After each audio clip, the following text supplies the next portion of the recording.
L'honorable député de Saint-Hyacinthe-Pagotte. Le grand journaliste et pamphlétaire Arthur Buis le déclarait de manière percutante en 1869.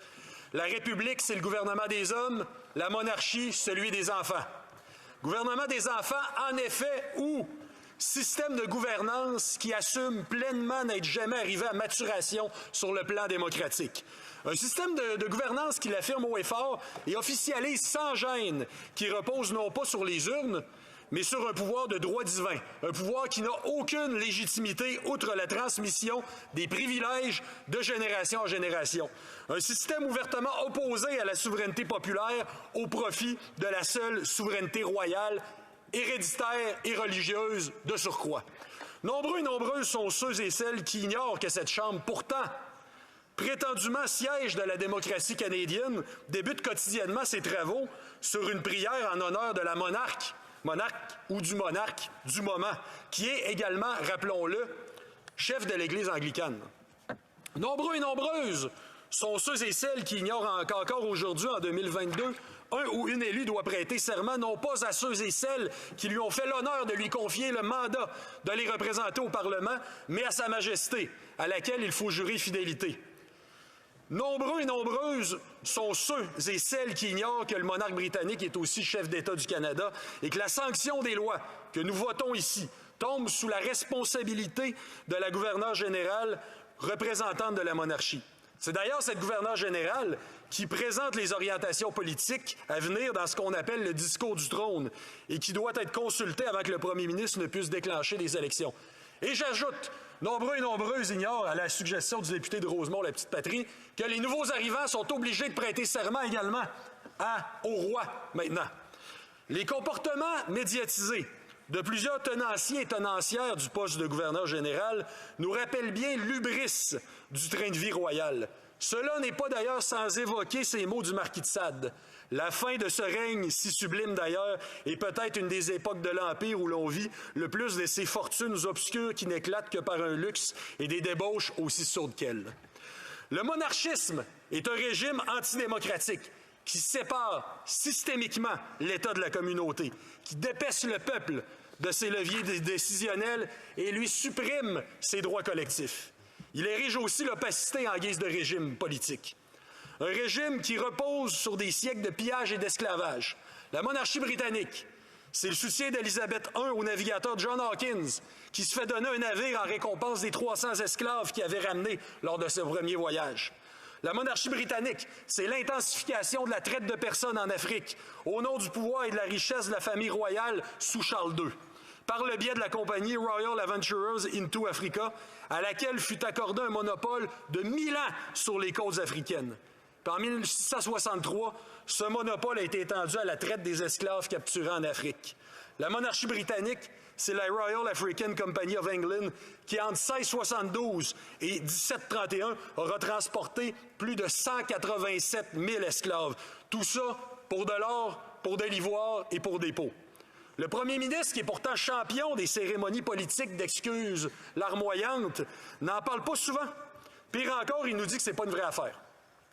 La monarchie britannique, en réalité, ça n'a jamais été rien d'autre qu'un système vampirique où une clique de riches et avares privilégiés a su alimenter bon nombre de désastres dans le strict but d'en profiter encore plus, de profiter de davantage de privilèges. Au Canada, la monarchie, c'est la déportation de 12 500 Acadiens, près de 80 % de la population, en 1755, sans la moindre excuse à ce jour de la part de la couronne. La monarchie au Canada, c'est la répression de la rébellion des Patriotes, dont plusieurs furent pendus. La monarchie au Canada, c'est la pendaison de Louis Riel, suite à l'annexion des territoires métis. La monarchie au Canada, Madame la Présidente, c'est l'annexion par la force du Bas-Canada dans le but explicite d'assimiler les francophones et de développer le Haut-Canada à même les frais du Bas-Canada. La monarchie au Canada, c'est l'abolition de l'enseignement du français dans toutes les provinces pendant plus de 100 ans. La monarchie au Canada, c'est un ensemble de coûts astronomiques que les loyaux sujets n'ont aucunement le pouvoir ou la possibilité ou le droit de refuser de payer. 67 millions de dollars en moyenne par année pour des activités purement honorifiques, des cérémonies, des voyages. 67 millions, comme plusieurs collègues l'ont dit aujourd'hui, c'est à peu près le montant qui est accordé dans le dernier Budget fédéral au logement abordable. 67 millions, c'est plus de 2 fois plus que ce qui est accordé sur 7 ans au Conseil national de recherche du Canada. La monarchie est donc un système injuste, archaïque, coûteux. Il est aussi un régime étranger aux valeurs et à la culture politique du Québec, celle de la nation québécoise. La nation québécoise, elle croit en un régime politique où le chef de l'État ne doit pas son pouvoir à l'hérédité. Il partage avec d'autres instances, il partage ce pouvoir dans la conception de la nation québécoise avec d'autres instances au sein d'un système qui est équilibré, qui est transparent, où le peuple a son mot à dire et où les instances religieuses sont reléguées à la vie privée. La République, c'est l'égalité des citoyens et des citoyennes, reconnus comme tels, avec leurs droits et leurs devoirs devant des institutions laïques, l'antithèse du Canada, autrement dit. La nation québécoise, elle possède une tradition républicaine bien ancrée dans son histoire. Et il nous fait plaisir, nous, au Bloc québécois, de l'honorer aujourd'hui. Dans un éclatant ouvrage de 2012, le politologue Marc Chevrier croyait même déceler dans la Nouvelle-France un fascinant embryon de république moderne. C'est intéressant, je le suggère à tout le monde ici. Et au 19e siècle, notre héritage républicain, ça a été celui du pamphlétaire Louis-Honoré Fréchette. Ça a été celui des patriotes, dont en premier lieu Louis-Joseph Papineau et Robert Nelson, qui se sont courageusement battus contre la couronne. Ça a été celui de l'auteur Clément Duménil et de son combat pour l'abolition des droits seigneuriaux et féodaux. Ça a été celui du maire de Montréal, Honoré Beaugrand. Ça a été celui du grand premier ministre, Honoré Mercier, grand homme d'État, qui était aussi un député de Saint-Hyacinthe. Oui, c'est celui aussi de Louis-Antoine Dessol de Saint-Hyacinthe et de son combat contre les excès du cléricalisme. C'est celui de Maurice Laframboise, qui a été maire de Saint-Hyacinthe et député de Bagotte. Donc, je suis très fier de rappeler quand même que de ce rappel à l'effet que le combat républicain, il est en grande partie mascoutin. Ça me fait plaisir de le rappeler aujourd'hui, Madame la Présidente. Il fut aussi celui, cet héritage républicain, lors des débats devant mener à la mal nommée Confédération, celui des députés qu'on qualifiait de rouges, c'était le terme, on appelait ça le courant rouge, qui mettait en garde contre le caractère fondamentalement réactionnaire du régime qui était à venir. Et ces mots du député rouge Jean-Baptiste Éric Dorion en 1866 méritent assurément qu'on se les remémore.